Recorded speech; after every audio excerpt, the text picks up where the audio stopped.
GCCB, employment of family members, EFB, food services, BBFA, conflict of interest and disclosure of economic interest. Thank you, Mr. Webb. Second? Thank you, Ms. Liddon. All those in favor? Aye. Aye. Opposed or abstained? Great. Next, 8.05, approval of first reading of policies. Back to you, Ms. Minson. Thank you. We have a number of policies for first reading tonight, and I'm very grateful for Jeannie Seabridge and William Bates for their help and Dr. Noonan's help going through these instructional policies. I'm going to give a high-level overview of what policies would replace our current policies and how, if at all, that changes what we're doing. But then if you have nitty-gritty detailed questions about what we're doing, we have the experts here available to answer those questions. The first policy for this evening is policy IKF, the Virginia Assessment Program and Graduation Requirements. This policy actually replaces policy 6.14, regulation 6.14, and policy 6.15. You'll notice that the titles of 6.14 talked about standards of learning testing and graduation requirement, and policy 6.15 talks about high school credit, which also relates to the graduation requirements.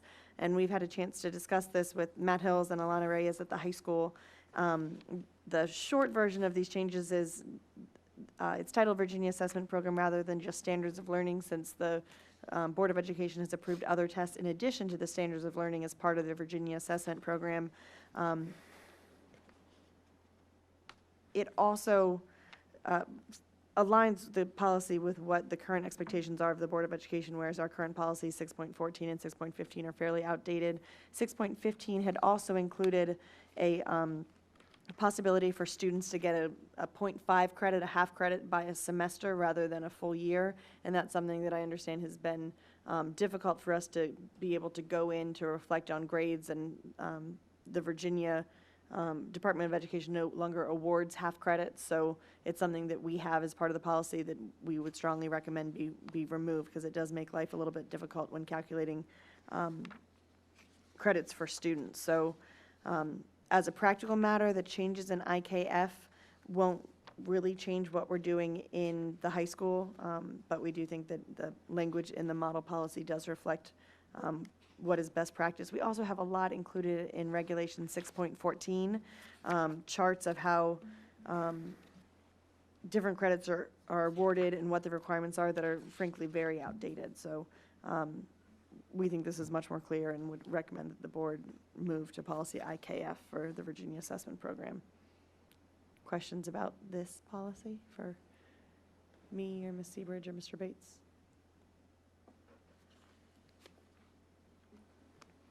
Hearing none. Policy IKEB, acceleration, would replace former policy 6.15 and 6.44. That's because 6.15 high school credit talked about acceleration, and we also had a separate policy 6.44 titled promotion, retention, acceleration.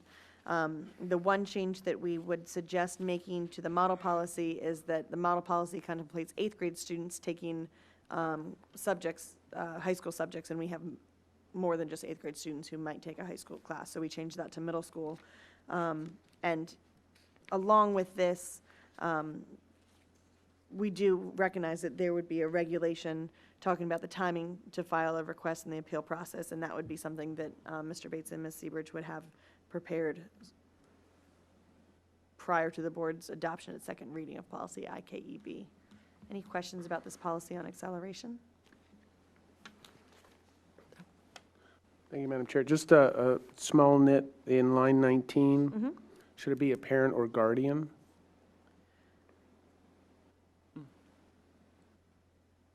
I think that'd be fine to add. Parent, as it's defined under the federal code, often is, or guardian or someone who has that authority, but I think it's fine to add it here too. Any other questions on IKEB?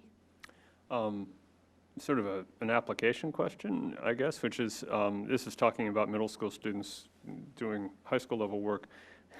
Have we ever run into a situation where we had a student at the elementary school who was doing middle school level work, or, you know, even a superstar who's doing some ridiculously accelerated math thing or something into high school? I'm just sort of wondering, I guess in a sense, why is it middle school to high school only as opposed to generally how acceleration might work? Yeah, good evening. I know we do have currently, we have, for instance, fifth graders taking or accessing a sixth grade level mathematics, but that would be taught at the elementary school. I don't know in recent times if we've had any elementary level students that would be taking, say, a high school level math. I mean, it's not out of the question. I just don't know that's occurred in recent times. Yeah, I mean, that clearly would be a very exceptional thing. I was just trying to make sure I understood sort of the logic, but I think I've got it. And I just had a quick, does this encompass when we have kids who come into kindergarten early or skip kindergarten and go right to first grade? Where is that? I know we've discussed this as a policy issue. Is that captured in a different policy? The enrollment of students in kindergarten prior to reaching the Okay, birthday. that's separate. It has been adopted by the Right. board in one of the student policies, yes. Okay, I can remember. Thanks. But just a question for the chair. This policy does have a his in it. I assume we're going to just skim over those going forward and say they'll all be switched. Yes, because They were we not. have a blanket agreement to do that, so we don't have to raise it on each one now. Although I didn't realize that, so I appreciate you pointing that out. And I'll search all of them going forward. Anything else on policy IKEB? All right, next is policy IAA, notification of learning objectives. This would be a new policy. It's something that we have always done, but we haven't had a policy that requires that the division provides this information. We just have always done it. So we recommend adopting this policy as it is something that is reflected in the Virginia Administrative Code as a requirement annually. Questions? Policy IKH, retaking SOL assessments, is in that same category. It's something that we have done, but we've never had a policy on it, and the Virginia Administrative Code suggests that there be a policy. This is consistent with our current practice, and I think would be best practice to adopt it. Questions on IKH? All right. Policy IGAH, family life education, is a policy that would replace our current policy 6.28. Our policy 6.28 is fairly, was revised in 2015, so is not as outdated as some of our policies, but virtually all of the language that's reflected in this model policy is required under Virginia Code 22.1, 207.1, and it does reflect what we currently are doing, which is following the family life education curriculum created by the Board of Education. Jeannie has had, Ms. Seabridge has had a chance to speak with our teachers on how this is done and what we're doing, and confirm that this model policy won't change any of our practices. And the right of parental review, the language in that is identical to what's in our current policy 6.28. Any questions about policy IGAH? Hearing none. The final four policies are all ones that relate to policies. So policies on policies, I think, is fun. We currently have a bylaw 2.3, which breaks out both how policies are adopted, how they're amended, and how they're and what happens when there's an absence of a policy. In the Virginia School Board Association's model policies, those are broken out into 3 separate policies, and then there's also a policy on policy dissemination and regulation development, and I've actually changed the name of that, so I'll get into that one last. But the first policy, BFC, is policy adoption, and this is very closely aligned to what our current language is in bylaw 2.3. Are you guys laughing at me? With me, okay, that's good.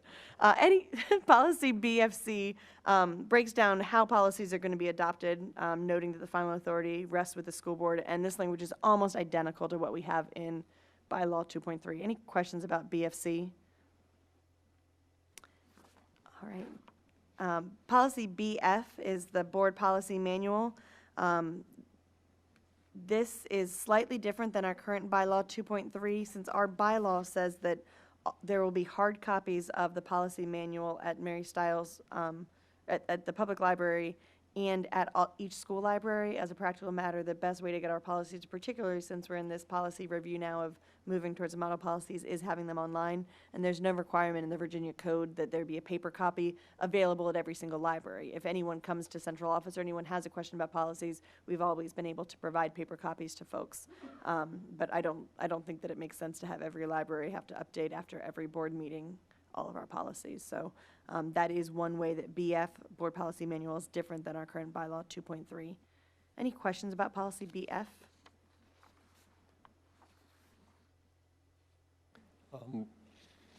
Not a question, but a comment on line 6 and 12. Citizens is used. Might suggest we change that to the public, more general, since there are parents and guardians who may or may not be citizens and should be able to get the info. I think that's an easy enough change to make. Does that work for everyone? Okay. I did also want to point out that we proposed deleting the language from the VSBA policy of "and regulations" approved by the school board, because it's clear that the board adopts policy and then the superintendent adopts regulations. In theory, the board could approve regulations, and the one example Ms. Ewing shared with me is if there's a controversial regulation such as drug testing, it might be that the board wants to give the approval of that or share that they support a recommendation of the superintendent for regulations. But I think it's better to keep clear that the board's responsible for policies and the superintendent's responsible for regulations. Thanks, Madam Chair. In BFC, regulation crops up not in caps in several places, so I don't know whether that's in BF, it's capitalized. So I don't know how you sort that, but I think in BFC, sometimes it's in a generic sense, but sometimes it may not be, so. Okay. I will look at both of those. Okay, thanks. Thank you. Anything else on BF? Okay, the last policy that would complete the moving away from bylaw 2.3 is policy BFE, administration and policy absence, and this is identical to what our current language is in bylaw 2.3, clarifying that if there's action that must be taken by the school division and there aren't guidelines for administrative action, the superintendent has the power to act and then comes back to the board to recommend that there be a policy, or recommend that there's a need for a policy. Any questions about BFE? And that policy also is reflected at CHD, since the C provisions are the administration and works of the superintendent. No questions? Is this policy necessary? Yes. And I know that because I read the Virginia Code section that referred to it. Hold on.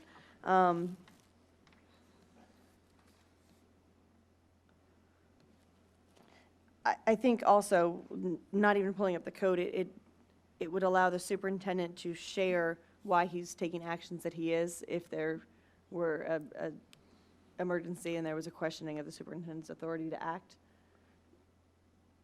And hold on. So this is serving as sort of a catch-all policy in case there isn't a policy. Yes. Superintendent has an opportunity to take action in the absence of a policy. Then I would come back and say, hey, I did this, and I did it because there was no policy on what to do, so now we need to make a policy of what the right thing to do would be. And it reflects I think, Phil, Mr. Reitinger, I just think it's a gap-filling policy. And policy 22.1-70 says the division superintendent shall perform such other duties as may be prescribed by law, by the school board, and by the state board. So this then allows the superintendent to say, the school board has given me authority to take actions when there's not a policy on point, and then I go back to the board and say, we need a policy. So I do think that it is important to have for that gap-filling reason. Well, the only thing I'm not convinced it's necessary, but be that as it may, there may not be the need for more policy. It may just be the superintendent needs to take an ad hoc action. And this policy specifically says that if the superintendent takes action